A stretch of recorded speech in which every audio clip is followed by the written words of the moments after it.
नमस्कार मित्रांनो, माझे नाव प्रज्वलिनी शावटे, इयत्ता 6वी. मी तुमच्यासमोर काही दोन शब्द बोलणार आहे.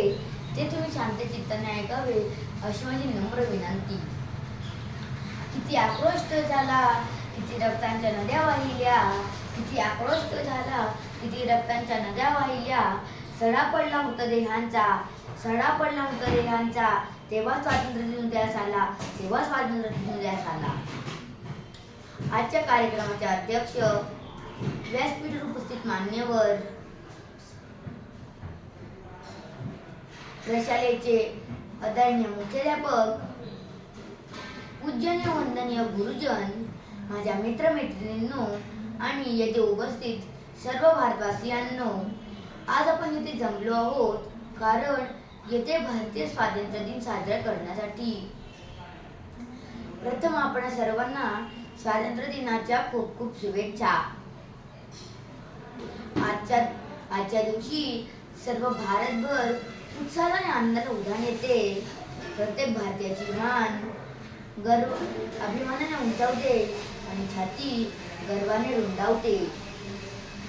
भारत माता की जय, वंदे मातरम, इन्क्लाब जिंदाबाद अशा घोषणांनी आसमानाच्या कांठळ्या बसतात आणि स्वातंत्र्यवीरांच्या, क्रांतिकारकांच्या जयघोषाने पूर्ण परिसर दणाणून जातो. आजचा दिवस म्हणजे त्या वीरांची आठवण काढण्याचा, त्यांच्या पुढे नतमस्तक होण्याचा, त्यांच्या कार्याचा गौरव करण्याचा. हे स्वातंत्र्य आपल्याला सहजासहजी मिळाले नाही किंवा हे स्वातंत्र्य आपल्याला आनंद म्हणून मिळाले नाही. अनेक वीरांनी झेलल्या गोळ्यांनी निद्रा छातीवर, अनेक वीरांनी झेललेल्या गोळ्या निद्रा छातीवर, म्हणून उभ्या आहोत स्वाभिमानाने या मातीवर, म्हणून उभ्या आहोत स्वाभिमानाने या मातीवर. भारत भूला इंग्रजांच्या या अत्याचारी, अन्यायकारक, जिलमी राजवटीतून मुक्त करण्यासाठी अनेक वीरांनी आपल्या छातीवर गोळ्या घेतल्या. तेव्हा कुठे आपल्याला हे स्वातंत्र्य मिळाले? होऊ दे होत किती उदयाच्या चिंधड्या, होऊ दे होत किती उदयाच्या चिंधड्या, वाहू दे वाहोत किती, वाहू दे वाहोत किती रक्ताचे पाट, वाहू दे वाहोत किती रक्ताचे पाट. भारत भूला दाखवू आम्ही स्वातंत्र्याची पहाट, भारत भूला दाखवू आम्ही स्वातंत्र्याची पहाट. या स्वातंत्र्य मंत्राचा जागर करत महात्मा गांधी, लोकमान्य टिळक, पंडित जवाहरलाल नेहरू, क्रांतिसूर्य भगतसिंग, सुखदेव, राजगुरू, तात्या टोपे, मंगल पांडे, महाराणी लक्ष्मीबाई अशा असंख्य इंग्रजांच्या अशा असंख्य भारतीय सपूतांनी आपल्या देहाचा, आपल्या कुटुंबाचा एवढेच नव्हे तर आपल्या देहाचा त्याग केला व हा त्याग आपल्या समाजात अर्पण केल्यानंतरच तो मंगलमय सोन्याचा दिन उजाडला व इंग्रज भारताला सोडून गेले आणि आपला भारत देश स्वातंत्र्य झाला.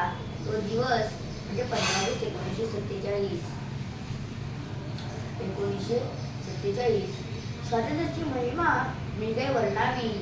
स्वातंत्र्याची महिमा आणि स्वातंत्र्याची किमया कवींनी व लेखकांनी आपल्या लेखणीतून शब्दबद्ध केल्या आहेत. कोणी म्हणतं स्वातंत्र्य म्हणजे मनासारखं वागणं, कोणी म्हणतं स्वातंत्र्य म्हणजे मनासारखं बोलणं, कोणी म्हणतं स्वातंत्र्य म्हणजे बंधनाशिवाय फिरणं. हो, हे खरंय, पण मनासारखं वागणं म्हणजे इतरांचा अपमान होईल असं वागणं नव्हे. मनासारखं बोलणं म्हणजे उगाच काहीही बोलणं असं नव्हे. बंधनाशिवाय फिरणं म्हणजे इतरांना त्रास होईल असं फिरणं नव्हे, असं फिरणं नव्हे. स्वातंत्र्याची भावना ही एक उदत्त, आनंददायी आणि सुखद भावना आहे. आपण ज्या परिसरात वावरतो त्या परिसरात संविधानात लिहिलेले नियम अटी यांचे पालन केल्यावर स्वराज्याचे सुराज्य होते. माझ्या मित्रांनो, माझे सवंगड्यांनो, स्वातंत्र्याचे महत्त्व हे फक्त एका दिवसानं पुढे न राहता ते आपल्या स्वातंत्र्याचे तेज ते आपल्या अंतरी सदैव तेवत असले पाहिजे. हे बोलून मी माझे 2 शब्द पूर्ण करतो व माझे 2 शब्दांना पूर्ण विराम देतो. जय हिंद, जय भारत, जय